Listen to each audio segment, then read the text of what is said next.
What's up, you guys? It's Matt with Texas Edge Home Inspections. I've got Gabriel, the relentless inspector, with me today. Did you see what I did there with your name? I don't know. We didn't really talk about that. I don't know if that works or not. It works. Okay.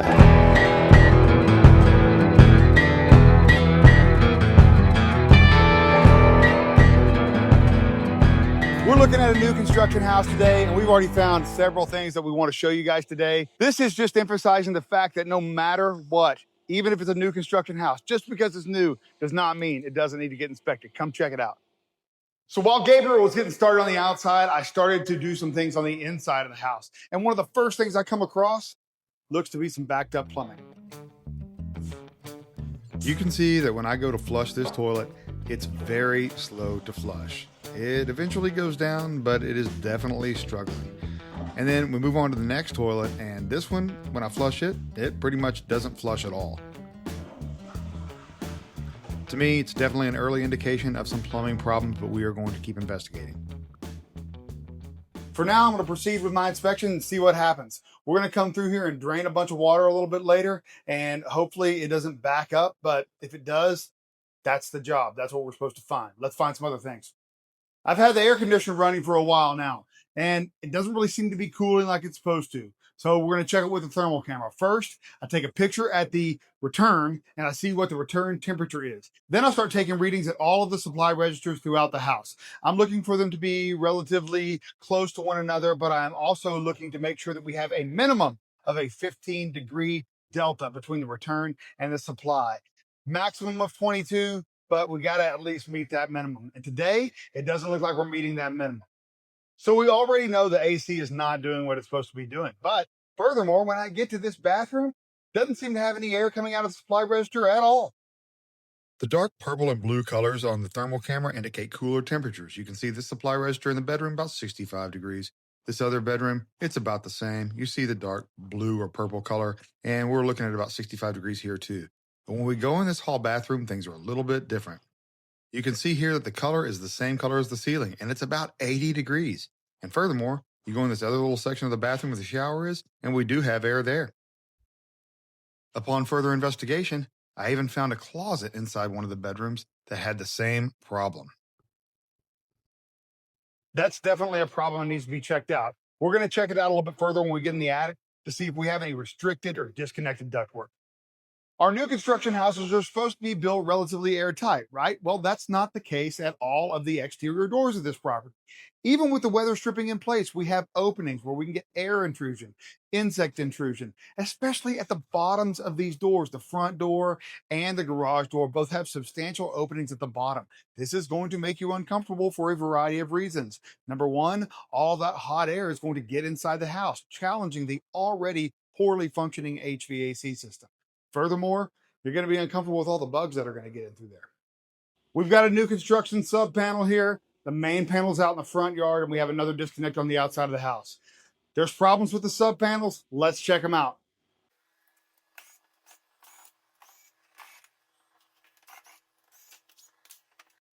There's a few things going on inside this panel box, including the fact that we don't have any protective lug covers where these service entry wires come in. You'll see down here at the bottom that we have a square D breaker inside of a Siemens panel. There's just no reason why we can't have the manufacturer recommended brand breaker inside the panel. Now this is when we switch to a bigger problem. So we have a 25 amp breaker up here. Actually, all of these breakers, you can see they're all 240 volts, and a couple of them have these really big wires attached to them. One's a 60 and one's a 25. And the 25, they cut the strands of the wire so that it could fit in the breaker. This wire definitely needs to size down to the appropriate size wire for that breaker.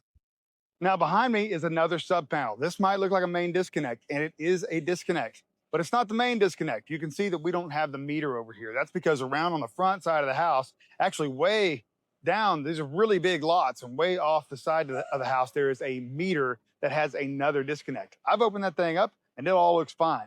This one tells a different story, so let's check it out. Once again, we're missing lug covers, but since this is a secondary means of disconnect, the grounds and neutrals are supposed to be completely separated. This green screw has been backed out. That's great. It's not connecting the grounds and neutrals, but we have a grounding wire connected to the neutral bus.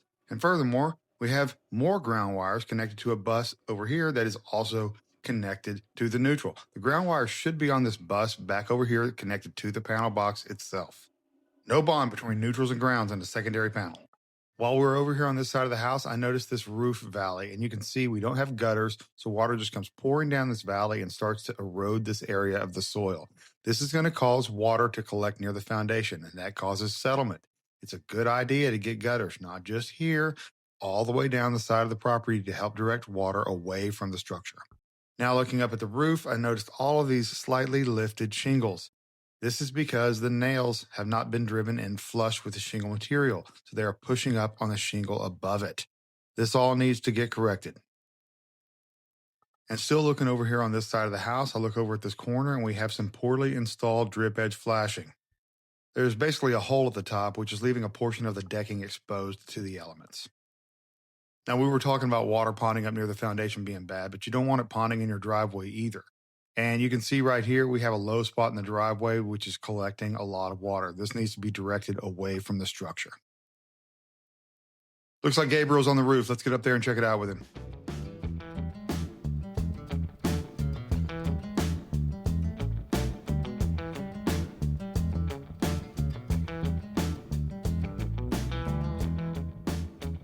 So we're up here taking a look at the roof, and I mean, it's not that bad, but it's not that great either. I mean, you got a new construction roof, you want it to be in basically perfect condition. Well, we found a couple of areas that need some improvements. Check it out. Any exposed nails on the roof, even ones that are there by design, need to be covered with sealant. These are painted, but they're not sealed over. And these on this dryer vent here, they're not painted or sealed. And then there's damage all over this roof, minor little shingle folds and tears that just seem to be happening kind of all over the place.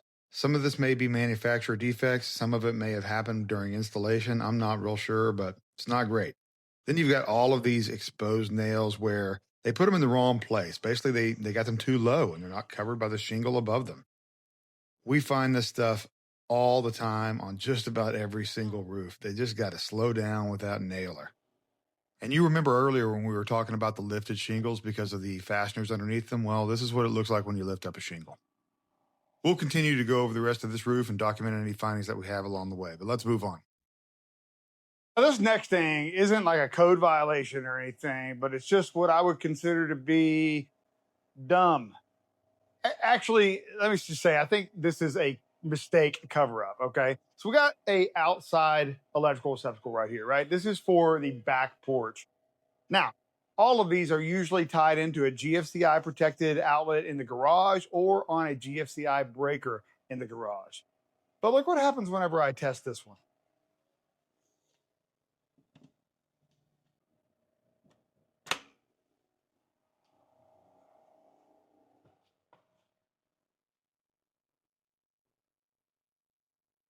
It trips a GFCI, but it also shuts off all the power to the living area and other areas of the house. This should not be the case. These exterior outlets should only be tied into either the garage or other exterior outlets. So I've gone over all of that to tell you why I think we are covering up a mistake here. The thing is, I think they forgot to put an electrical receptacle on the back porch. And so therefore they tied into the circuit that was already feeding the interior of the house. And then they put it on a GFCI breaker and labeled it that it covers the back porch as well. But I don't believe that anything that trips on the outside of your house should affect anything on the inside of your house. This does meet code, but it's not great practice. While we're out here on the back porch, I can't help but notice this screw sticking out through the wall. I'm not sure what that's holding up, but it shouldn't be there. Now, when I was taking AC temperatures in this room earlier, I couldn't help but notice this bad tape line on the ceiling. Looks like trouble. So then I hit it with a thermal camera and I found this. Again, the darker color indicates we have cooler temperatures in this area, but I know what I'm looking at, and that looks like moisture. But we'll hit it with the moisture meter, which confirms it is very wet. It appears to me that we have some troubling issues in this area. We already know we got some ductwork issues or potentially some ductwork issues, so it's time to go in the attic and see what's going on. So back over there is where we are having the water intrusion issue. Unfortunately, I've gotten back there as best I could, but I'm unable to find the source of the problem. It's just going to require some further evaluation. And so we are just going to put that in the report that we have elevated moisture back over there and recommend somebody come over here and take a closer look. Now, onto this ductwork. We see some restricted ductwork here. I don't know why we just sealed it all up with tape and compressed all of the insulation, so that's not great. I'm not seeing an immediate issue that could be causing the air to not get to those two areas of the house, but we do have a restriction somewhere. These are strapped a little tight, but I would think that they would still have at least some airflow, but something is restricting it. So it could be some type of internal damper situation. It could be something happening inside this plenum. Either way, again, we are going to recommend further evaluation so they can figure out what's going on. But these drafts, I mean, this is just poorly run ductwork altogether. So back behind me here, we have the HVAC fresh air intake system. And the problem that I have with it is that it's set up to run 70% of the time. That is probably too much. Okay, this does have some internal comfort settings. So an HVAC tech should come take a look at this to make sure that it's set up right, because this could be part of the reason why the HVAC system is struggling down there. Because 70% of the time, it could be potentially bringing in that outside hot, humid air into the house. So a couple of the larger items we found here on this property today, we are actually inconclusive on finding the source of the problem. But at the end of the day, that's not why we're here. We're actually only here to find the problem itself, which we already identified. Now, we try to go the extra mile and find the source of the problem if we can. Today, we were unable to, but it still needs further evaluation. At this point, finding the source of the problem needs to be done by somebody who knows how to fix the problem. And so we're going to put what we found in the report, and that way the builder can have somebody come out here and repair these issues before they become problematic to the home buyer. So here's what I'm going to call the moment of truth for the plumbing system. I'm going to start draining the tub and draining these sinks and then see what happens here. So let's just see.